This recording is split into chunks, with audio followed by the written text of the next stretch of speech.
اس نے اٹھنے کے لیے زور لگایا لیکن قسموں میں کسا ہونے کی وجہ سے وہ ہلنے سے معذور تھا۔ اس نے سرخ آنکھوں سے چاروں طرف دیکھا۔ اس کا چہرہ شدید غصے کی وجہ سے بگڑا ہوا تھا۔ ایسا محسوس ہوتا تھا جیسے کوئی ریچھ بے بس پڑا ہو۔ کون ہو تم؟ اچانک نمبر 2 نے کڑکتے ہوئے لہجے میں پوچھا۔ پہلے مجھے شراب دو، پھر میں بتاؤں گا کہ میں کون ہوں، جوزف نے انتہائی غصیلے لہجے میں کہا۔ شٹ اپ، بکواس بند کرو ورنہ تمہاری کھال ادھیڑ کر رکھ دوں گا۔ نمبر 2 اپنے اسسٹنٹوں کے سامنے اپنی بے عزتی برداشت نہ کر سکا۔ جوزف خاموش رہا، اس نے کچھ جواب نہ دیا۔ بتاؤ کون ہو تم؟ نمبر 2 نے دوبارہ پوچھا۔ پہلے شراب دو، جوزف نے وہی جواب دیا۔ میرا ہنٹر نکال لاؤ۔ اچانک نمبر 2 نے ایک نقاب پوش کو حکم دیا اور نقاب پوش پھرتی سے الماری کی طرف بڑھ گیا۔ چند لمحے بعد نمبر 2 کے ہاتھ میں ایک بہت بڑا اور خوفناک ہنٹر لہرا رہا تھا۔ بتاؤ کون ہو تم؟ اس نے ہنٹر کو لہرا کر اس سے ایک خوفناک کڑک پیدا کرتے ہوئے کہا۔ شراب، جوزف نے اسی لہجے میں کہا اور اسی لمحے ہنٹر کی طرف سے جوزف کے بازو سے خون ٹپکنے لگا۔ پھر تو نمبر 2 وحشی بن گیا۔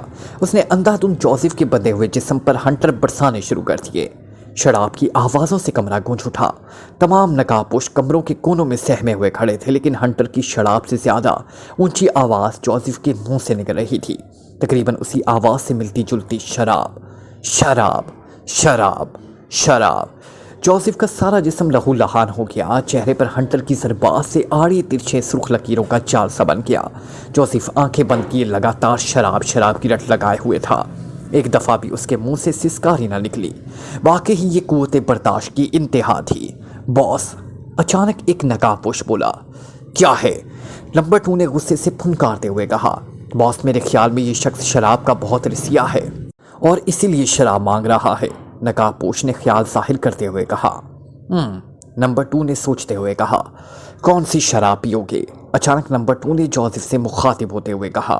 وسکی، جوزف نے آنکھیں کھول کر نمبر 2 کی طرف دیکھتے ہوئے جواب دیا۔ وسکی کی ایک بوتل لاؤ۔ نمبر 2 نے ایک نقاب پوش کو حکم دیا۔ نہیں، ایک سے کام نہیں چلے گا، جوزف نے ٹوک دیا۔ پھر نمبر 2 نے حیرت سے کہا۔ میں 10 بوتلوں سے کم نہیں پیا کرتا، جوزف نے لاپرواہی سے جواب دیا۔ کیا کہا؟ 10؟ نمبر 2 حیرت سے چیخ پڑا۔ اس کی آنکھوں سے بھی یقینی صاف آیا تھی۔